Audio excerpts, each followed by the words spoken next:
दोस्तों, वंदे मातरम। अब सभी दोस्तों को, भाई बहनों को मेरा नमस्कार और शुभ रविवार।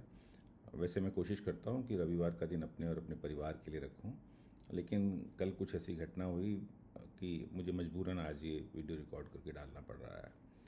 अ, ये अनिल खन्ना व उनके कोई दूसरे साथी हैं, उन्होंने कुछ पोस्ट डाली ग्रुप में जो शायद मेरी निजी ज़िंदगी से जुड़ी हुई थी, लेकिन वो पोस्ट डाल के उन्होंने लोगों को भ्रमित करने की कोशिश की, क्योंकि जिस केस का उन्होंने जिक्र किया वो केस फाइनली हाई कोर्ट से क्वैश किया जा सका है कि ये पाके कि झूठा केस है। वो ऑर्डर मैंने शेयर कर दिया था ग्रुप में। लेकिन बात ये नहीं है, बात ये है कि इनको कितना समय है, इनके मन में कितनी घृणा, द्वेष, जहर भरा हुआ है। इनको कोई काम नहीं है, ये जो चीज़ें कर रहे हैं। और कर किस लिए रहे हैं कि कोई इंसान सिर्फ ये बोलना चाह रहा है कि यार हमें इस सोसाइटी को बेहतर करना है। सिर्फ यही दोष है, इसके अलावा कुछ भी नहीं है। मुझे समझ नहीं आता कि ये कैसे, कितनी बेचैनी रहती होगी इनके मन में, और क्या करेंगे, क्या ये अपने बच्चे को सिखाएंगे। और ये कितने बेचैन हुए हैं, कितने ये खुद अपने आप लिए सजा काट रहे हैं, क्योंकि जो ऐसे लोग होते हैं वो चैन से नहीं रह सकते। आप चेक कीजिएगा, शायद होता है इनका ब्लड प्रेशर भी बहुत बड़ा हो सकता है कोई ब्रेन हेमरेज ना हो जाए, भगवान इनको लंबी उम्र दे, लेकिन इस तरह की बातें करने से होता है। इनको पता होना चाहिए पहले अपने मन को, हृदय को शीतल रखें, क्योंकि कहा गया है कि तीर्थों में सर्वश्रेष्ठ तीर्थ जो है आपका हृदय है। यह जितना निर्मल और निष्पाप होगा, सारे तीर्थ आपके उतने ही करीब होंगे। आप इस बात की गहराई को समझें। अगर आप मन से, दिल से ईमानदार और अच्छे हैं, प्यार बांटो यार। लेकिन दिक्कत ये होती है जिसके पास जो है वो ही बांटेगा ना। किसी के पास धन है तो धन बांटेगा, किसी के पास प्यार है तो प्यार बांटेगा, ज्ञान है तो ज्ञान बांटेगा। जिसके पास घृणा है वो घृणा ही बांटेगा, जिसके पास जहर है वो जहर ही बांटेगा। आप आजकल फोटो में भेजते हैं, देखा होगा कई बार कि हमारी सोसाइटी में ये घोड़ लहराते हुए जा रहे हैं, घूम रहे हैं। सांप है ना, वो जीव है, उनका कोई दोष नहीं, प्रकृति ने उनको बनाया है, और वो किसी को पीछे पड़ के नहीं काटते हैं। लेकिन प्रकृति, जहर तो उनमें है, जहर उनकी प्रवृत्ति है, लेकिन वो किसी को काटें तो मारने की चेष्टा होती है, मरते हैं। तो ये ऐसे लोग हैं जिनके मन में और मस्तिष्क में जहर भरा हुआ है। और सांप तो क्या है कि कोई, उनको जब लगता है कि उनकी ज़िंदगी को खतरा है तो ही वो काटता है, नहीं तो नहीं काटता। लेकिन ये लोग ऐसे हैं, इनके मन और मस्तिष्क में इतना जहर है कि ये ढूंढ ढूंढ के लोगों को काटने की कोशिश करते हैं। समझ में नहीं आता ये क्या सिखाते हैं, कैसे रहते होंगे, इनके घर का माहौल क्या होगा। मैं हैरान हूँ। अरे मत करो भाई, ये अपने साथ आप अन्याय कर रहे हो। इससे कुछ भी हासिल नहीं होने वाला है, कहीं पे भी नहीं जाओगे आप, कहीं पे भी नहीं जाओगे। आप पाओगे कि अपने बच्चे को भी एक खराब इंसान बना दोगे। जब वो आपको देखेगा, माँ बाप से बच्चे बहुत सीखते हैं। अगर आपको अपने बच्चे की भी चिंता नहीं है तो आप करें। सोसाइटी को तो आप खराब करने की कोशिश कर ही रहे हैं, और हम कोशिश करेंगे कि मैं नहीं होने दूँ। अब मैं आपको बताना चाहता हूँ कि मेरा जो मकान निकला था, यहाँ की स्थिति देख के मैंने उसको 99 एकड़ पे बेचने के लिए लगा दिया था। और इस बात की जानकारी मैंने सिर्फ अपने पड़ोसी, जो मेरे वहाँ पे पड़ोसी हैं बिल्डिंग में, उनको बताई थी, और किसी को नहीं बताई थी। लेकिन कल शाम को मैंने वो जो लिस्टिंग थी उसको डीएक्टिवेट कर दिया, क्योंकि अब मैंने मन बना लिया कि मैं वहाँ रहूँगा। या अगर मैं लगातार भी नहीं रहूँ तो मकान वहाँ ज़रूर रखूँगा, और अपनी तन मन धन से कोशिश करूँगा कि उस सोसाइटी को एक अच्छी जगह बनाई जा सके, अच्छे लोगों को आगे लाया जा सके। पूरी कोशिश करूँगा। इनको, इन्होंने, मेरे को समझ नहीं आया कि इनको कितनी कितनी इच्छा है, दृढ़ इच्छा है मेरे और मेरे परिवार के बारे में जानने की। अरे यार, अपने आप को जान लो, अपने परिवार को जान लो। कोई मेरे परिवार के बारे में, मेरे जीवन के बारे में कुछ पूछना है तो मुझसे पूछ लो, मैं बता दूंगा आपको। इससे कुछ भी नहीं होने वाला जो आप कर रहे हैं। सिर्फ एक चीज़ होगी कि लोग आपको समझ जाएंगे कि आप कितने दुष्ट हैं, आपकी प्रकृति क्या है, आपके मन मस्तिष्क में कितनी जहर, घृणा, द्वेष भरा हुआ है। आपने जो वो डाला मेरा वो, तो मैं जीवन में किसी का भी आकर जाना दुखद है। लोग मर भी जाते हैं ना। अभी मैं एक हमारे मित्र की डेथ हुई है, पुलिस में एक ऑफिसर थे, उनकी डेथ हुई है। वो 61 साल पूरे नहीं हुए थे, पिछले साल ही रिटायर हुए थे। मैं उनके पिता को वहाँ देख रहा था। पिता बेचारे व्हील चेयर पर आए हुए थे। तो कितना दुखद है। तो लोग मिलते हैं और बिछड़ते भी हैं, नहीं बिछड़े तो ज़्यादा सुंदर है, लेकिन बिछड़ते हैं, जीवन की प्रकृति है ये। तो हो सकता है मेरे जीवन में भी कुछ ऐसा ही हुआ हो। अब मैं और आप को रतन टाटा जी से तो बड़े नहीं है ना। रतन टाटा जी के पिता ने 2 शादियां की, रतन टाटा की माँ ने भी 2 शादियां की, लेकिन रतन टाटा को तो सभी सम्मान देते हैं ना, क्योंकि वो रतन टाटा का व्यक्तित्व है। आप पढ़ें जरा रतन टाटा की किताब के बारे में। मैंने एक किताब खरीद ली, एक किताब मैंने खरीद ली और दूसरी आने वाली है, उसकी डिलीवरी 19 से 21 दिखा रहा है। The wit and wisdom of Ratan Tata, Ratan Tata ने खुद ही लिखी है वो, मेरे को 19 से 21 के बीच में आएगी वो। और एक मैंने खरीदी है beyond the last blue mountain, ये भी है, ये एम.आर. लाला जी ने खरीद लिखी है। ठीक है, तो पढ़ें थोड़ा सा, घृणा थोड़ी सी है, पढ़ने से कुछ सीखता है आदमी, आपका बुद्धि आपकी बढ़ेगी, संकुचित जो मानसिकता है उससे थोड़ा बाहर निकलेंगे। मेरे को किसी ने बोला कि भाई इनकी मजबूरी है, कोई काम धंधा नहीं है, शायद, मुझे नहीं मालूम, हो सकता है नहीं है, सच है कि नहीं मैं उसमें नहीं जाऊंगा। तो शायद ये रोज़गार ढूंढ रहे हैं और इनको रोज़गार वो RW में नज़र आ रहा है, लेकिन मुझे उसमें कोई टिप्पणी नहीं करनी है। लेकिन कोई भी, अगर मैं जिसको वोट दूंगा, अगर वो भी RW में गलत करेगा तो मैं उसके खिलाफ लिखूंगा, उसके खिलाफ बोलूँगा। हम कोशिश करेंगे कि यहाँ सिर्फ और सिर्फ ईमानदार आदमी आए, जिसको एक पैसे का भी लालच ना हो, एक पैसे का भी हिसाब लिया जाएगा। ये बिल्कुल ध्यान रखी जाए। अगर किसी को गलतफहमी हो तो इस गलतफहमी को निकाल दे, क्योंकि बिल्कुल भी ऐसा नहीं। और आपके साथ के कुछ लोग हैं, वो विशाल शर्मा जी हैं, उन्होंने मुझे पहले फ़ोन किया जब ये बात चल रही थी कि किसी फ़ोन सिम से 2 लोग, 2-3 लोग बात कर रहे हैं, उन्होंने मुझे फ़ोन किया, खुद मैंने नहीं किया था। उन्होंने फ़ोन किया, जी आप इनके मुंह क्यों लग रहे हो, तो घटिया लोग हैं, फलाना लोग हैं, ये लोग हैं, और ये तो ये जो कर रहा है ये निशांत चौधरी का भाई है, यहाँ किराए पे रहता है, और अनिल खन्ना का उनके घर में बहुत आना जाना है, लेकिन फ़ोन उसका है। मुझे पता नहीं, मुझे खबर दे रहे थे या मुझे भटका रहे थे, मुझे नहीं मालूम। क्योंकि अभी जो एक कुछ लिखा है उन्हें, तो उससे तो लगता है कि वो उनके साथी हैं, बहुत अभिन्न साथी हैं। लेकिन दोस्त विशाल भाई, कुछ लोग आपको फूंक मार रहे हैं और आप तिनके हो जो उड़ रहे हो, और जिनकी सोच ही छोटी है तो वो तिनके को उड़ाएंगे तो कहीं शौच में या नाली में ही गिराएंगे। अगर तिनका ही बनना है तो प्रभु का बनो, जो प्रभु फूंक मार के आपको कहाँ पहुँचा दें आपको नहीं पता है। ठीक है, तो इसको सीखो, चीज़ों को, इससे कुछ भी नहीं हासिल होगा। अपना व्यक्तित्व रखो, अपना वजूद रखो, अपनी पहचान रखो। ठीक है, बाकी तो आप खुद हो यार, आपने देखना है क्या नहीं है। हाँ, अब असली मुद्दे पे आते हैं। इन्होंने मेरे परिवार के बारे में कुछ लिखा, ढूंढ ढांड के इधर उधर से, बड़ी मेहनत की बेचारों ने, क्योंकि काम करने को नहीं तो कर सकते हैं, कोई दिक्कत नहीं है।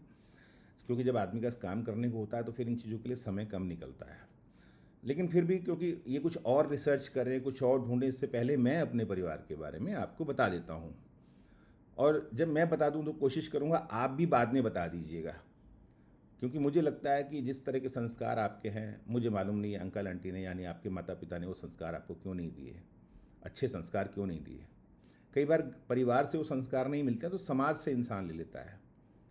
लेकिन आप तो यार क्या इंसान हो, जिन लोगों के साथ आप बैठते थे, जिनकी पत्नियों को आप भाभी बोलते थे, जो आपकी पत्नी को भाभी बोलते थे, हमारे संस्कारों में अगर किसी को आप भाभी बोलते हो, आपकी छोटी है आपसे उम्र, तो वो आपकी बहन की तरह है, बड़ी है तो वो आपकी माँ की तरह है।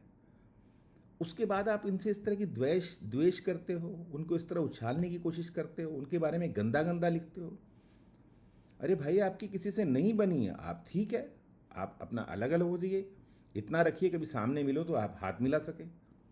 आप तो दुश्मनी करने पे आ गए सिर्फ इसलिए कि एक RW में कुछ पोजीशन मिल जाएगी आपको, उसके लिए कोई इतना गिर सकता है क्या? अरे अपनी नज़रों में गिर जाओगे। कभी जब जाते होगे अपने टॉयलेट में तो अपने शीशे में सामने देखा करोगे अपने उसमें, और देखा करो कि मैं कैसा इंसान हूँ। अगर सही आकलन करोगे तो आपका मन करेगा कि मैं इस पर थूक दूँ, खुद थूकने का मन करेगा आपका। मत करो ऐसे यार, मैं बता रहा हूँ, जब जागो तब सवेरा। आज से सोचो कि मैं अच्छा इंसान बनने की कोशिश करूँगा। इससे कुछ भी नहीं होने वाला है जो आप कर रहे हैं, ये कहीं भी आपको लेके जाने वाले नहीं है, गटर में लेके जाएगी आपको ये सोच आपकी। आपने मुझे कितनी बार फ़ोन किया, आपकी पत्नी ने मुझे फ़ोन किया, आपकी पत्नी के पिता को मैं 2-3 बार मिला हूँ, वो एक भले आदमी थे, उनका बेटे जो यहाँ शायद इसी सोसाइटी में रहते हैं, उनसे मैं पर्सनली नहीं मिला। वो कोई शायद लाइब्रेरी एग्जीक्यूटिव या किसी का इलेक्शन लड़े थे, तो मेरा भी वोट था वहाँ पे, तो मैं वोट डाला था, उनको वोट डाला था मैंने, बात खत्म हो गई थी।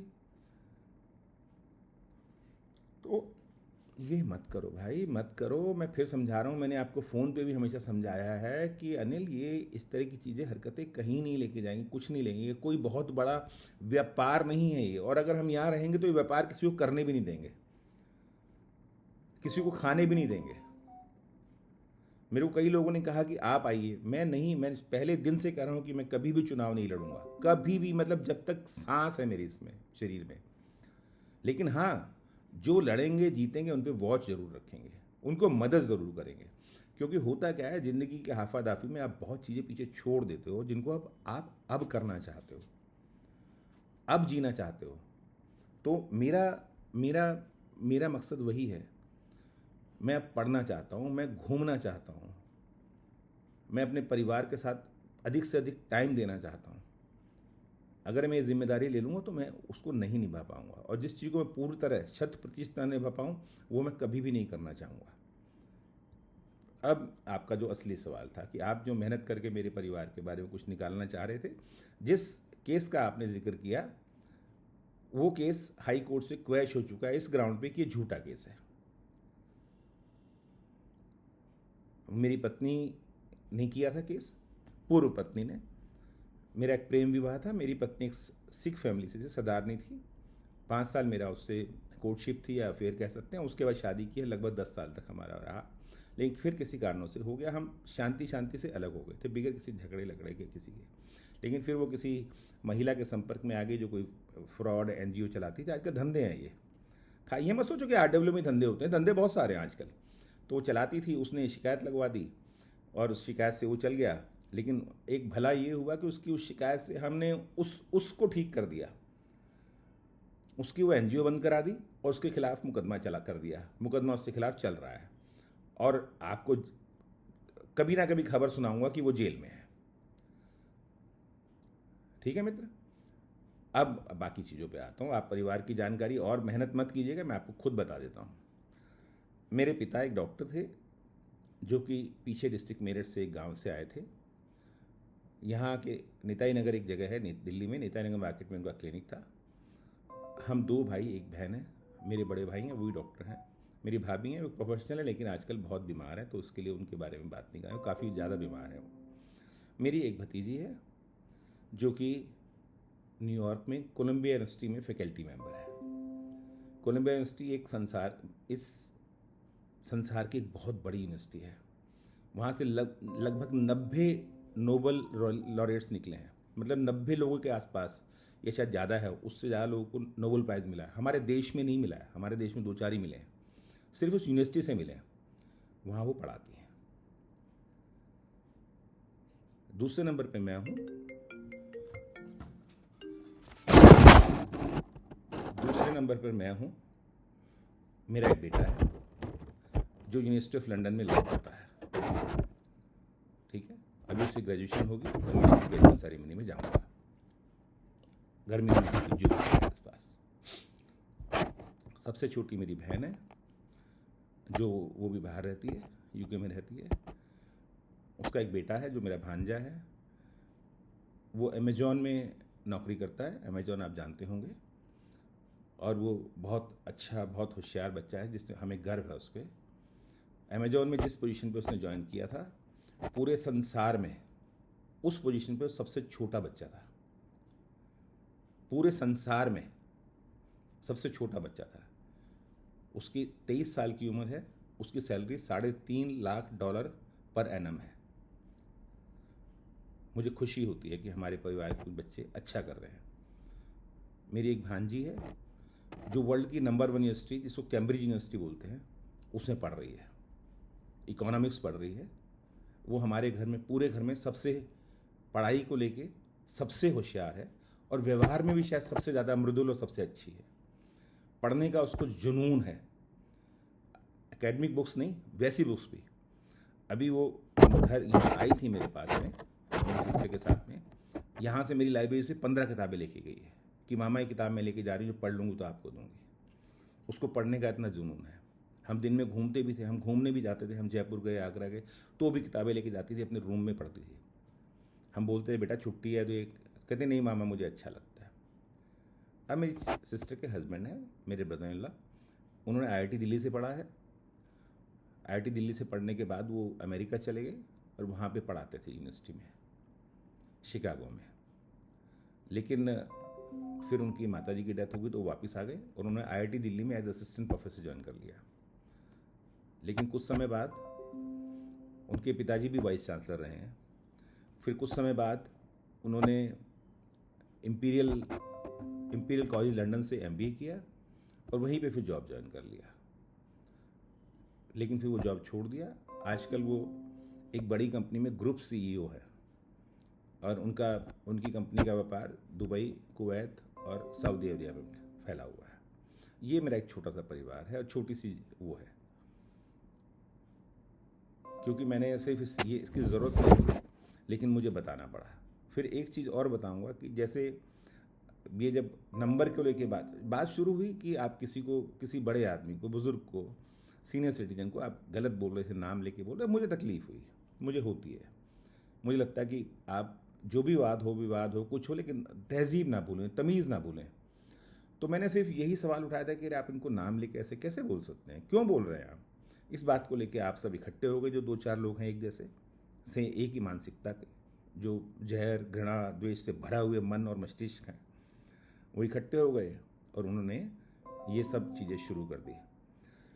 तो जब फिर किसी के कहने पे जब मैंने कहा कि मैं शर्त लगाता हूँ ये वो, मुझे 3 लोगों पे कुछ शंका थी कि ये 3 लोग हो सकते हैं, लेकिन ये पक्का तय था कि ये वो आदमी नहीं हुआ, क्योंकि कोई आदमी जिसका कोई बहुत ज़्यादा स्वार्थ नहीं है, वो इतना ज़्यादा जहरीला नहीं होगा। तो वो मेरा सच निकला। लेकिन किसी ने भी मुझे कहा कि आपके अकाउंट में पैसे हैं कि नहीं। मैं, ये मेरा निजी मामला था, नहीं पूछे जाने चाहिए थे। आपने कहा कि केवाईसी है। अरे भाई, नंबर दिखाना कहाँ से केवाईसी हो गया बिल यार, ये तो बहुत कॉमन सी चीज़ है। लेकिन चलो कोई बात नहीं। लेकिन उन्होंने कहा मेरे को मजबूरन वो अपना अकाउंट की डिटेल डालनी पड़ी। लेकिन शायद ये विशाल जी को नहीं मालूम हुआ कि मैंने डाल दिया। तो कल उन्होंने कहा कि आपने अकाउंट की डिटेल नहीं डाली। मैंने कहा भाई मैं डाल चुका हूँ। तो फिर उन्होंने को जब कुछ सवाल नहीं सूझा तो इन्होंने, जो किसी ग्रुप में होंगे, उन्होंने उसमें से मेरे को निकाल दिया कि आप बहुत पैसे वाले हैं, फलाना ढिमकाना, अटरम शटरम। क्योंकि जब किसी के पास कोई तथ्य या तर्क नहीं रहता है तो वो बेवजह की चीज़ों में उलझता है, बेवजह की कुछ चीज़ों में करता है। तो मेरी आप सबसे प्रार्थना है और चाहता भी हूँ मैं कि आप इंसान बने, इंसान के शरीर में इंसान रहें, इंसान के शरीर में रह के वो काम ना करें कि जो तुच्छ जीव करते हैं। ये पता नहीं आपको समझ आएगी कि नहीं आएगी, ये तो आपने देखना है। लेकिन मैं आपको दोस्त एक चीज़ ज़रूर बोलता हूँ कि जब भी इलेक्शन होगा यहाँ, मैं सही लोग जो भी होंगे अच्छे, कोशिश करेंगे। मैं अपना वोट तो उनको दे सकता हूँ, तो मेरा अधिकार है वोट देने का, जो भी होगा। लेकिन जो लोग अपने आप को खराब सिद्ध कर चुके हैं और जिनका आना बहुत से सोसाइटी के लिए खतरनाक है, उनका विरोध जरूर करूँगा मैं, चाहे किसी के सपोर्ट में बोलूँ या ना बोलूँ। उनको ज़रूर बोलूँगा कि भाई इस आदमी से बचें, ये आदमी यहाँ ठीक नहीं है। ऐसे ही होता है ना, अगर आपके देखिए, आप भी सर्प की या सांप की फोटो में लोग डालते हैं कि आ गया, फिर पकड़वाने वाला बुलाते हैं या कुछ करते हैं, इसीलिए करते हैं कि आपको उससे खतरा होता है, आपकी जान पे बन सकती है। तो जो खराब लोग हैं उनसे हमें खतरा है, हमारे जान पे बन सकती है, हमारी सोसाइटी की जान पे बन सकती है। तो इसलिए उनका विरोध मैं ज़रूर करूँगा, इसमें कोई शंका किसी को नहीं होनी चाहिए।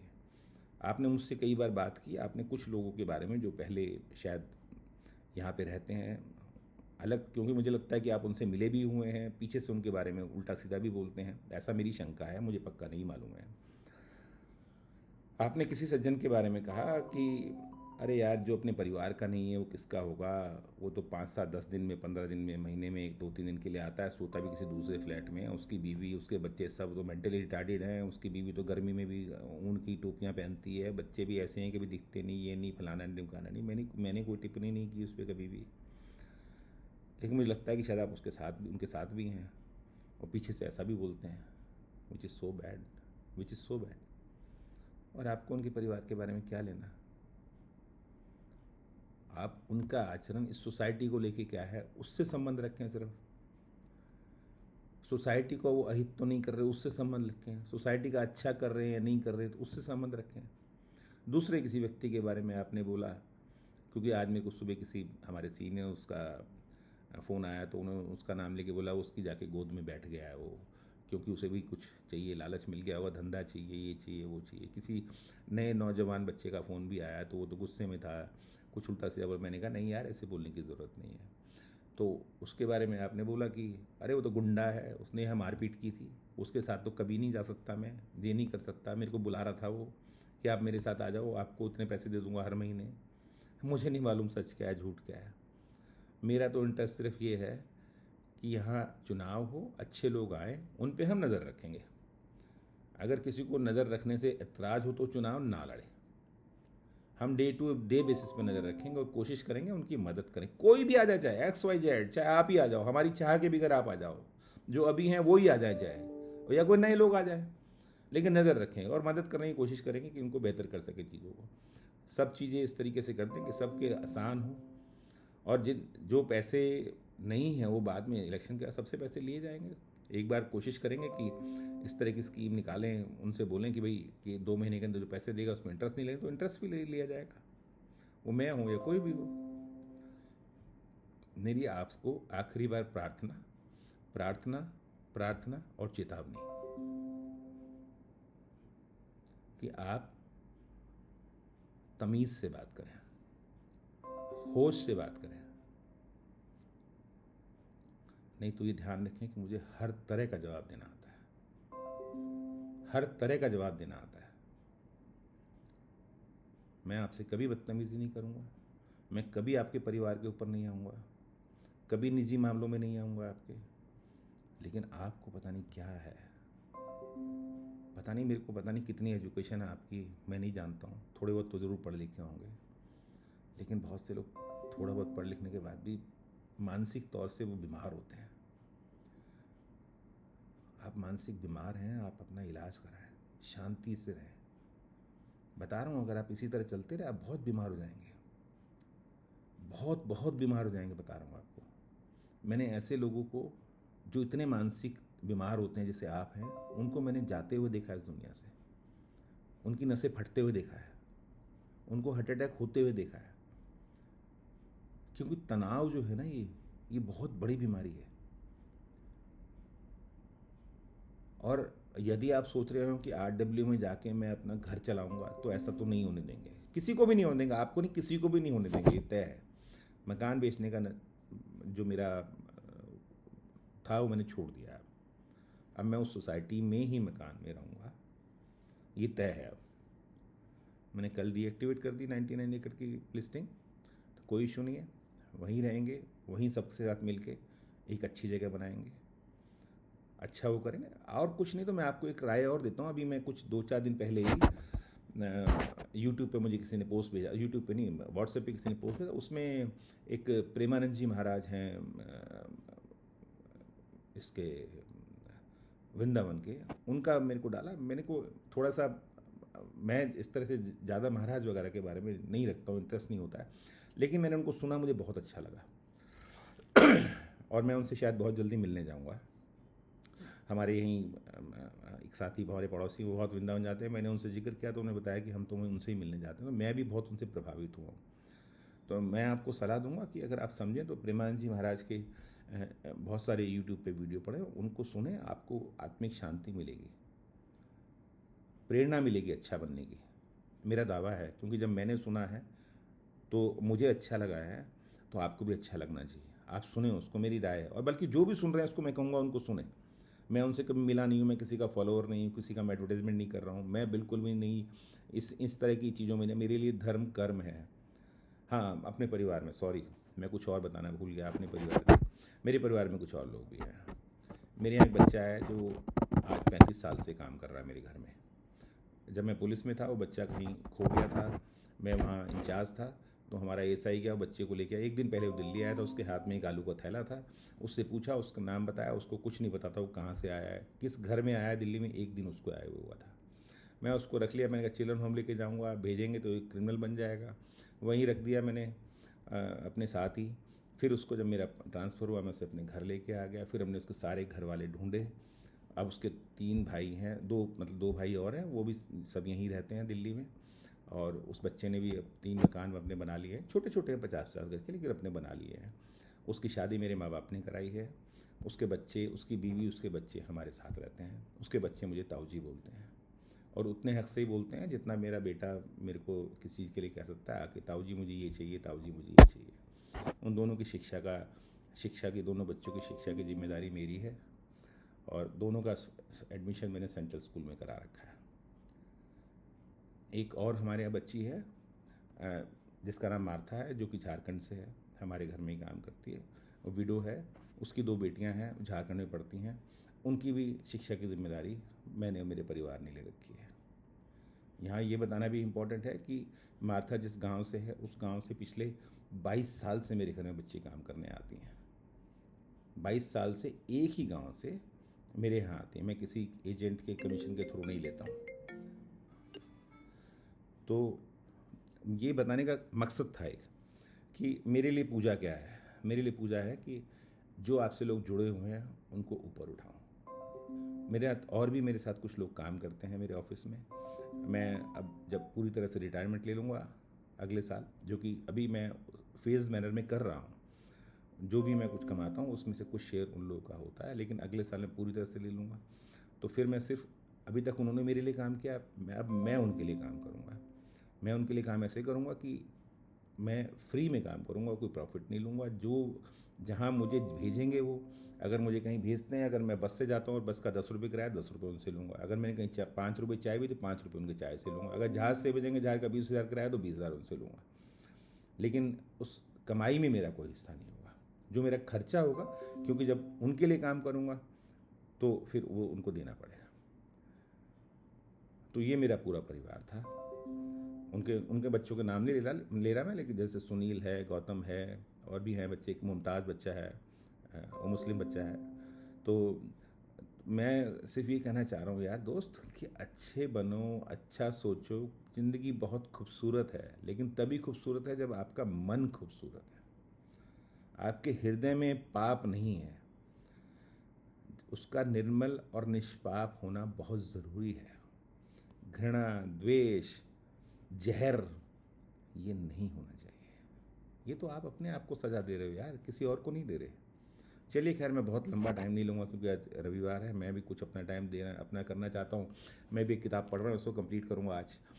ठीक है, तो ठीक है दोस्त, ध्यान रखेंगे आप। लेकिन फिर बोल रहा हूँ कि अगर किया जाएगा तो जवाब मिलेगा। बहुत बहुत धन्यवाद।